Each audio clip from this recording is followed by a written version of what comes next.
Yung TV nila, kailangan saksakan doon.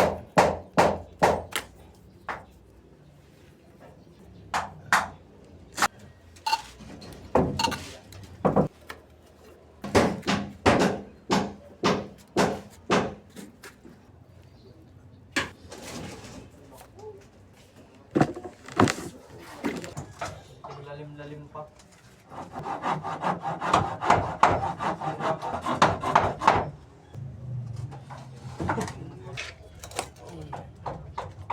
Saan po yung computer po nila eh.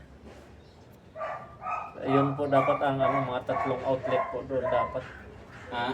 Tatlong outlet kung saan ang computer ilagay, yung misa.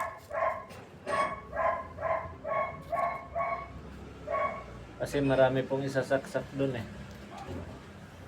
Ito sa dami saksakan ito. Ito sigurado marami ito. Ito nandito. May counter po dito, sir. Itong isang to siguro 3 gang ang bilhin natin. Tapos dyan pwede na 2 gang dyan.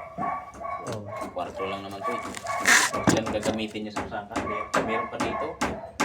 Apat na dapat ito kasi 3 lang dapat. Kasi kung saan din po ilagay yung TV nila, kailangan saksakan doon tatlong utility box.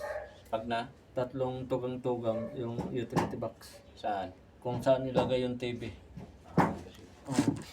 Dapat tatlong magkatabi yan. Di bali.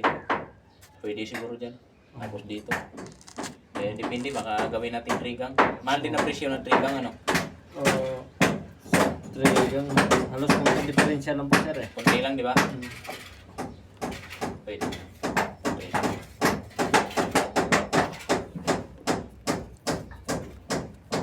Halata mo piki yung piki na tubo.